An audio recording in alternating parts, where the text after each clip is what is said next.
Ayer hubo pues un anuncio de parte nuestra, como vamos, de que su servidora ha decidido en conjunto con todo nuestro equipo y nuestro partido no asistir al evento del día 1 de junio.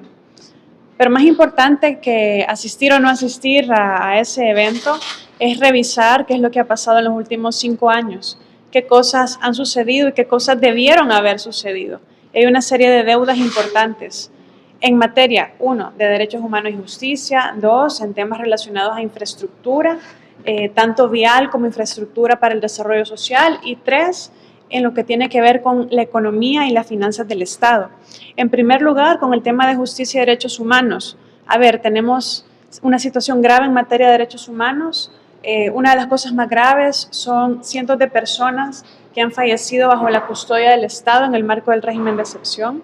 También una cantidad masiva de detenciones arbitrarias sin mayor apego a evidencia o a la ley, o familias que buscan, demostrando la inocencia de sus familiares, y encuentran un sistema judicial que no resuelve según derecho. También, definitivamente, una de las grandes deudas que se ha dejado y que pues se dijo al inicio que se iba a dar justicia a las víctimas del conflicto armado, que se iban a abrir los archivos militares de la A a la Z, cito literalmente. ¿Qué es lo que ha pasado en la práctica? En la práctica se han, digamos, mantenido los archivos sin revelar, aludiendo de que fueron destruidos. Además, se han incumplido varias sentencias de la Corte Interamericana de Derechos Humanos, en parte la del Mozote, por ejemplo, y otras, y se ha mandado ayer a archivo la Ley de Justicia Transicional. En el tema de los desaparecidos por caso de las pandillas también, que es uno de los grandes flagelos que ha sufrido el pueblo salvadoreño, se ha desmantelado la unidad de desaparecidos dentro del Ministerio de Seguridad y Justicia, y las familias siguen buscando a sus desaparecidos sin apoyo de las instituciones. Más bien hay incluso un acoso de parte de algunas instituciones para algunas familias que buscan a sus desaparecidos. Esto a grandes rasgos en materia de justicia y de derechos humanos, sin contar con el acoso y las agresiones a periodistas, los casos de espionaje con el software Pegasus a varios periodistas y otros temas relacionados a la libertad de prensa, como la ley Mordaza también, que se aprobó y que luego se derogó de un par de años después. En materia de desarrollo de infraestructura, tanto vial como para el desarrollo social, podemos mencionar que le quedan debiendo al pueblo salvadoreño el hospital más grande de América Latina, le quedan debiendo al pueblo salvadoreño las sedes, por ejemplo, de Ahuachapán, Chalatenango y otras de la Universidad del Salvador. Más bien, la Universidad del Salvador está agonizando, estrangulada, con falta de fondos, de un presupuesto que le corresponde. Quedan debiendo una escuela por día, las 1.000 escuelas por año. En cambio, tenemos un sistema educativo donde aún no hay un avance del núcleo del sistema educativo, que es la currícula y también la formación y la dignificación de los docentes. Por otra parte, también nos seguimos preguntando, y sobre todo los habitantes del occidente del país y del Departamento de la Libertad, ¿dónde está el viaducto de los Chorros luego de tantos años de esperar esa obra?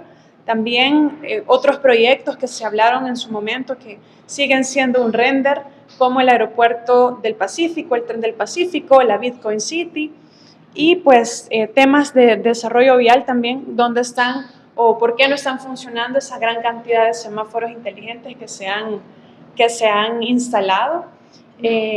Y pues también justamente una de las deudas más importantes es el Hospital Rosales, la ampliación del Hospital Rosales.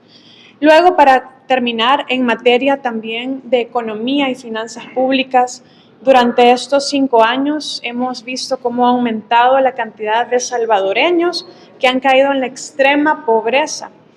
La canasta básica rural y urbana han aumentado. La canasta básica urbana aumentó $55 en los últimos años. La inflación anda por el 15% en general, pero la inflación de los alimentos anda por el 37%. Entonces, ha habido una falta de medidas. Nosotros hemos propuesto medidas para paliar el costo alto de los alimentos. especialmente la canasta básica y otros productos de primera necesidad, pero los diputados de la N han dicho que no a propuestas para ayudar a los sectores más vulnerables, como también, por ejemplo, sectores de maquilas, sectores de trabajadoras domésticas, sectores también de vendedores informales, vendedores ambulantes, que también han sido atropellados por muchas instituciones del Estado. Y finalmente, en el tema de la deuda pública. Tenemos una situación de la deuda pública alarmante que no se ha manejado de la forma responsable. Hemos instado a que exista mayor transparencia, la cual no ha existido. Hemos instado a que se haga un manejo responsable del dinero público, pero ¿qué es lo que ha sucedido? En cambio, hemos visto cómo se dejaron de pagar en acuerdo con las AFP, se dejó de pagar la rentabilidad del fondo de pensiones como una manera de oxigenar las finanzas públicas, y por otra parte se prometió que se iba a quitar la partida secreta.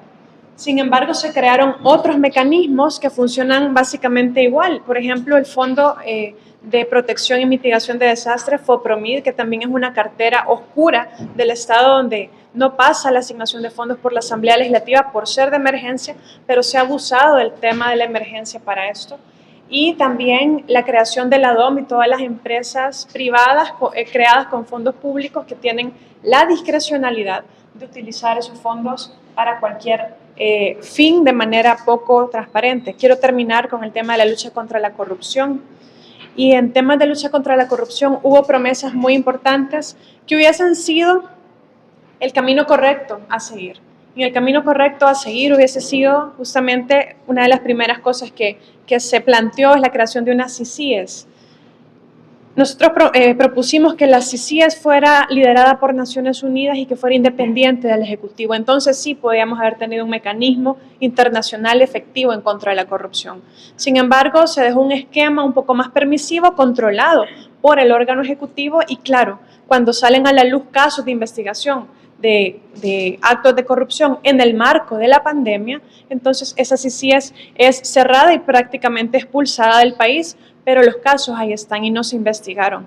También varios funcionarios de la actual administración señalados por la lista Engel, por ejemplo, que no fueron también investigados.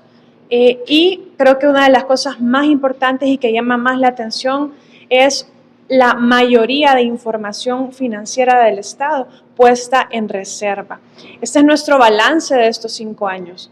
Y nos parece que aunque se habla de la seguridad como un éxito, creemos que éxito hubiese sido mayor tranquilidad en las comunidades, pero además tomar acciones para atender los graves abusos de las autoridades con detenciones arbitrarias, por ejemplo, incluso abusos sexuales hacia mujeres y niñas. Éxito hubiese sido si se hubiese atendido la problemática de las personas inocentes encarceladas de forma arbitraria. Éxito hubiese sido no permitir la muerte de personas bajo la custodia del Estado o investigar los funcionarios que permitieron la liberación del CRUC, por ejemplo. Entonces, si estas cosas se hubiesen atendido tal como lo hemos estado exigiendo, entonces el tema de la seguridad sería un éxito, pero no ha sido así.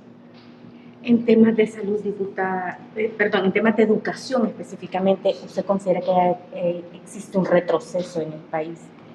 Yo considero que en la medida que no tenemos una política educativa que esté orientada a reformular la educación, de preparar a los niños y niñas para los retos que tenemos en este momento, en este siglo, no solo basta con dar un dispositivo, lo cual es positivo hasta cierto punto, pero cuando no hay la información, el conocimiento para manejar esa tecnología y para poder generar más conocimiento a través de esa tecnología, cuando no tenemos la infraestructura en las escuelas necesarias, cuando a los docentes se les debe desde hace 3 años la nivelación salarial, cuando se dedican más recursos a pagar deuda que a pagar la inversión en educación, entonces obviamente cada año que pasa, cada mes que pasa, vamos retrocediendo en relación a dónde deberíamos estar con los recursos disponibles que tiene esta administración. Usted hablaba dentro del balance que seguridad es uno de los mayores, que se enumera como uno de los éxitos. ¿Ustedes podrían enumerar en estos 5 años algo positivo de este gobierno? Hay 3 cosas que valoramos positivas y que pueden seguirse avanzando si se complementan con otras medidas. Uno ya lo mencionamos, hay mayor tranquilidad y una menor percepción de crimen en las comunidades. No significa que el problema esté resuelto o que sus causas estén resueltas. Segundo, creemos que la apuesta por la primera infancia es correcta. Por eso hemos acompañado y hemos aportado de forma muy proactiva en iniciativas relacionadas con la protección y la promoción de los derechos de la primera infancia. Hay que seguir, pero además faltan recursos, falta que exista coherencia entre otras políticas sociales y esa apuesta, porque los niños viven en una familia y las familias tienen necesidades sociales, económicas, de protección, etc. Y en tercer lugar, creemos que algo positivo podría ser también la manera en la que se han tratado de facilitar trámites mediante la tecnología o las plataformas digitales de cara a la ciudadanía.